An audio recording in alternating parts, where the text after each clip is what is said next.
My heart is in.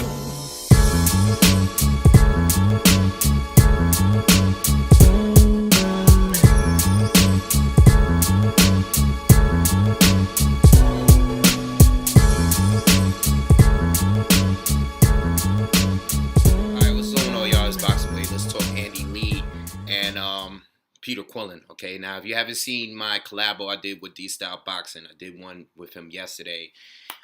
We basically broke down the fight. We talked about the whole PBC card, and we also spoke on the upcoming fight between Matisse and Provodnikov. So make sure you check out that video. Make sure you subscribe to his channel.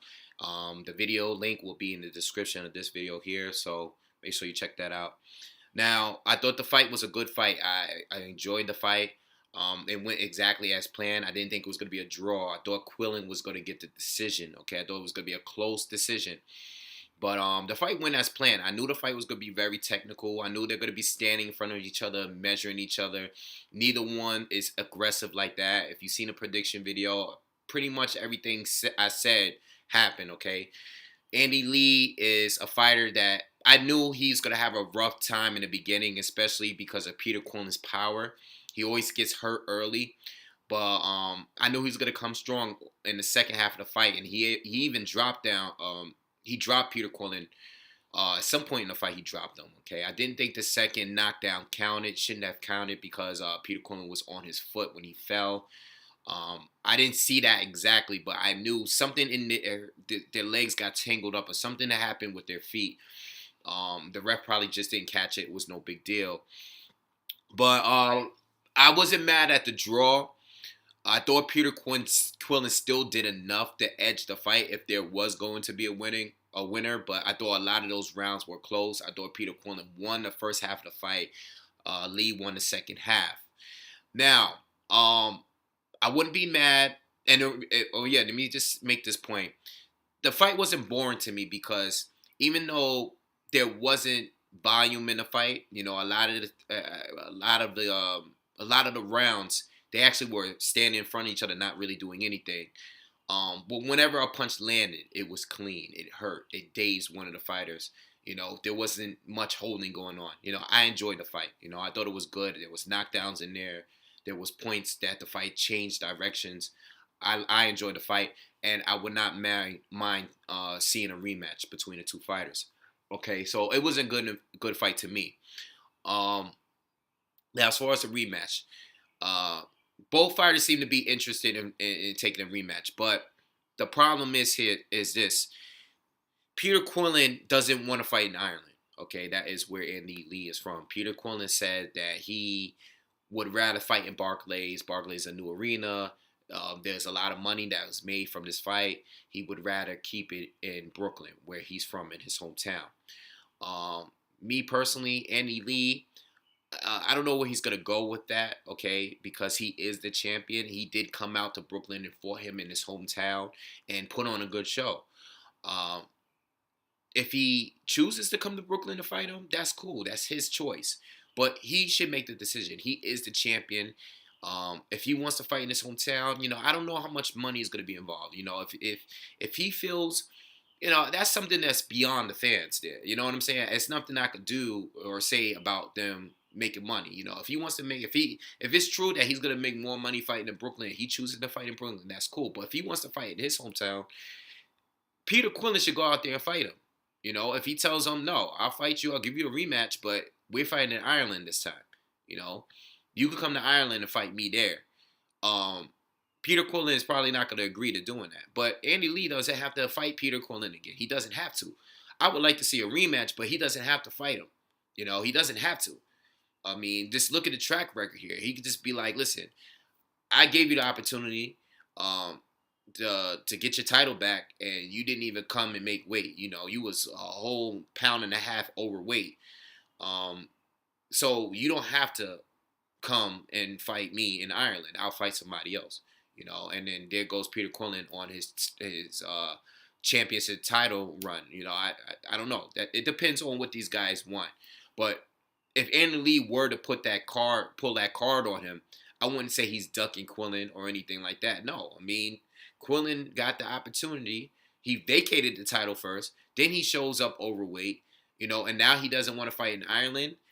He doesn't have to fight Peter Quillin and Andy Lee. He doesn't need to fight Peter Quillin. So I would be cool with that. Now, this is how I feel about the fighters at this point. I feel all of these fighters at 160, I feel like they're all on the same level. Even going into this fight, I felt like these guys are on the same level. Neither one of them are. All these guys at 160, all these guys, the Daniel Gills, who Cotto should be fighting now, the David Lemieux, the Danny Jacobs, all these guys are good fighters. But Triple G is on another level, and I think he would knock any of these guys out. I think Peter Quillin, he would knock Peter Quillin out. Andy Lee, he would knock him out. There's nothing about these guys that I see in this fight that makes me believe that they can beat Triple G. I don't know who Andy Lee is going to fight next. I haven't looked at the WBO rankings. I know he was going to fight Saunders before. So I really don't know who he's going to fight. But Triple G, he fights Triple G, he's going to get knocked out. He fights, Peter Quillin fights him, he's going to get knocked out, in my opinion. I just think Triple G will destroy any of these guys. So both fighters have a lot on the table. But I don't think either one of these fighters are on that elite level. As far as Peter Quillin not making weight, he needs to figure that out.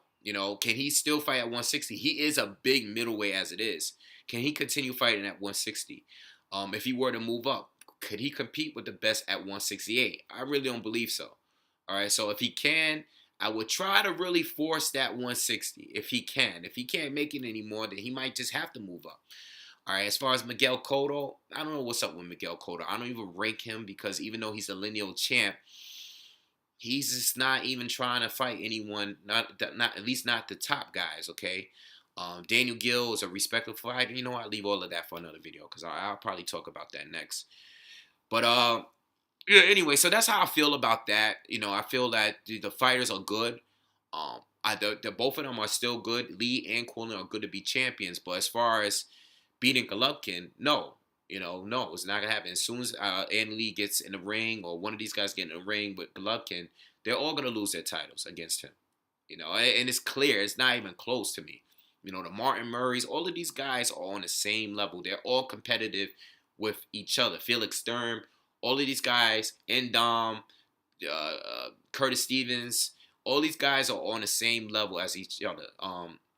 The only person that I think has a good shot at Golovkin is the guy he's fighting next. Because the guy he's fighting next doesn't fight like anybody else in the division. This is the 160 version of Erislandy Lara fighting Golovkin. And he still doesn't really have much of a chance of beating Golovkin, all right? So anyway, that's my video on what these guys should do next. I mean, there's plenty of options. There's plenty of guys out there to fight. I'm sure both of them. I'm sure Quillin won't be trying to fight Golovkin at any time soon. And Lee, I wouldn't be surprised if he goes up to face Golovkin. He's not a guy that strikes me as a ducker or anything like that. So I'm sure that fight would be possible, or they can have the rematch in Ireland, okay? Or Brooklyn again, who knows? But anyway, that's my thoughts on the fight, and that's it. See me on the next one.